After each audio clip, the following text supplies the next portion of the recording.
છેલ્લા 48 કલાકમાં વડોદરાની સયાજી હોસ્પિટલ બીજી વાર વિવાદમાં આવી। એક તો આગની ઘટના અને ત્યારબાદ હવે હોસ્પિટલની કેન્ટીનને લઈને હોબાળો થયો। કેન્ટીનમાંથી અખાદ્ય ખોરાકનો જથ્થો મળી આવતા હોસ્પિટલ તંત્ર બરાબર ઘેરાયું છે। સવાલ એ છે કે આટલી હદની લાલિયાવાડી કેમ દાખવવામાં આવી રહી છે?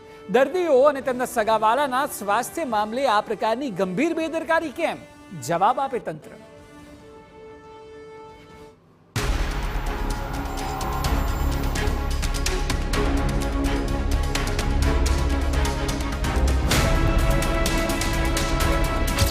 સયાજી હોસ્પિટલમાં વધુ એક બેદરકારી।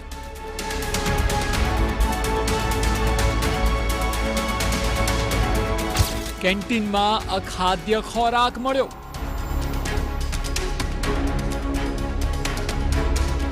સડેલા ડુંગળી, બટાકા, ટામેટા મળ્યા।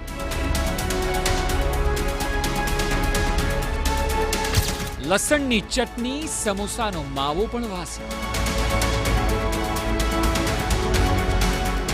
આમ તો હોસ્પિટલમાં દર્દીઓ સારવાર માટે આવે, પરંતુ જો સયાજી હોસ્પિટલમાં આપ જાઓ અને તેના કેન્ટીનનો નાસ્તો કરો તો દર્દી સાજો થવાની જગ્યાએ ગંભીર રીતે બીમાર પડી જાય।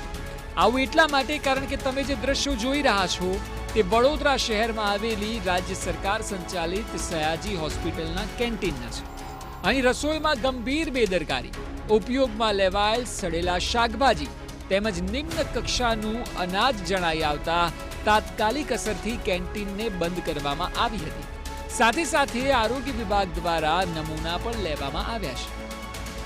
સયાજી હોસ્પિટલમાં છેલ્લા કેટલાક સમયથી ચારભુજા કેટરર્સ નામથી કેન્ટીન ચલાવવાનું લાયસન્સ આરોગ્ય વિભાગ પાસેથી મેળવાયું હતું અને બહારગામથી આવતા તથા સ્થાનિક દર્દીઓના સગા સંબંધીઓ આ કેન્ટીનનો ઉપયોગ કરતા હતા। દરમિયાનમાં છેલ્લા કેટલાક દિવસથી કેન્ટીનનું સ્થળાંતર કરવામાં આવ્યું હતું, જ્યાં હલકી કક્ષાનું અનાજ અને શાકભાજીમાંથી નાસ્તા અને જમવાનું બનાવવામાં આવતું। આવી જાણકારી જ્યારે ભાજપના મહિલા કોર્પોરેટર જાગૃતિબેન કાકાને મળી તો તેના આધારે તેમણે આરોગ્ય વિભાગની ટીમને સ્થળ પર બોલાવી અને ચેકિંગ શરૂ કરાવ્યું હતું। આરોગ્ય વિભાગની ટીમે નાસ્તાની કેટલીક ચીજ વસ્તુઓ તથા ભજીયાના ખીરામાં દુર્ગંધ સહિત ખાંડ અને અનાજમાં જીવાત જોવા મળી હતી। આ શાકભાજી વાસી જણાઈ આવી હતી। ઉપરાંત બટાકા સડેલા અને વપરાતું પાણી પણ ડોહળું જણાયું હતું। જો કે કારીગરોએ કે કોઈએ હાથમાં ગ્લવ્સ અને માથે ટોપી પણ નથી પહેરી। આવી તમામ વિગતો સામે આવી।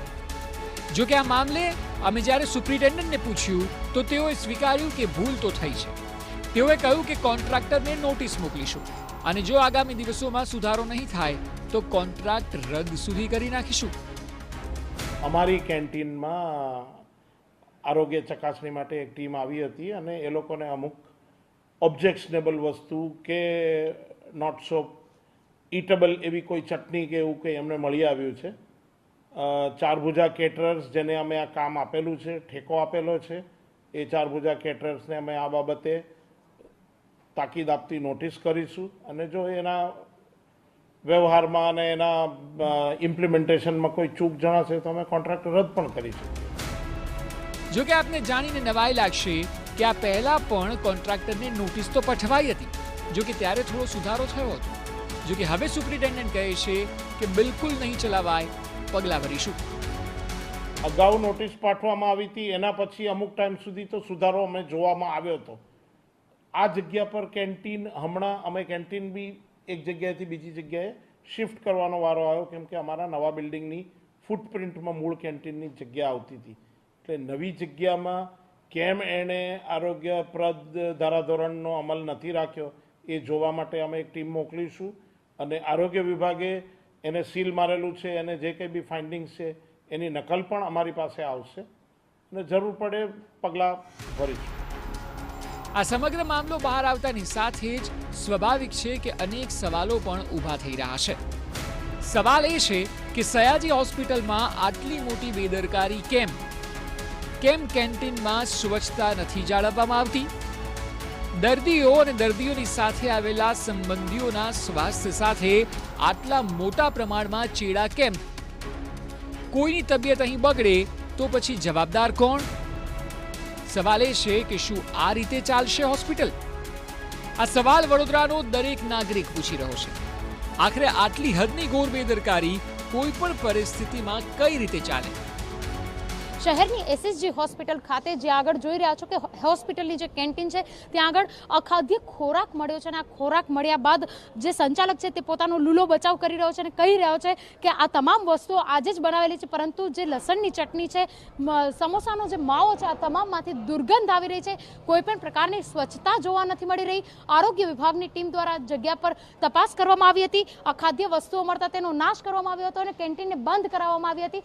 તેમ છતાં હાલ જે પ્રકારના દ્રશ્યો જોવા મળી રહ્યા છે કે કેન્ટીનને બંધ કરાવ્યા બાદ પણ કોઈ પણ પ્રકારની સ્વચ્છતા જોવા નથી મળી રહી. આરોગ્ય વિભાગ દ્વારા તંત્રને અને જે કેન્ટીન સંચાલક છે તેઓને નોટિસ પાઠવવામાં આવી છે, કેન્ટીનને સીલ કરવામાં આવી છે, પરંતુ ક્યાં સુધી વડોદરાના લોકો સીલની કાર્યવાહી હોય, નોટિસ હોય કે આ તમામ બાબતોને લઈને પોતાના સ્વાસ્થ્યને ચેડા થતા સુધી કેમ નહીં અટકાવી શકતા? કારણ કે જે રીતે તંત્ર પોતાનો બચાવ કરી રહ્યું છે, નોટિસ અને સીલ મારીને પોતે કામગીરી પૂર્ણ કર્યાનો સંતોષ વ્યક્ત કરી રહ્યા છે, પરંતુ લોકોના સ્વાસ્થ્ય સાથે થતા ચેડા ક્યારે અટકાવશે તે પણ એક મહત્વનો સવાલ છે.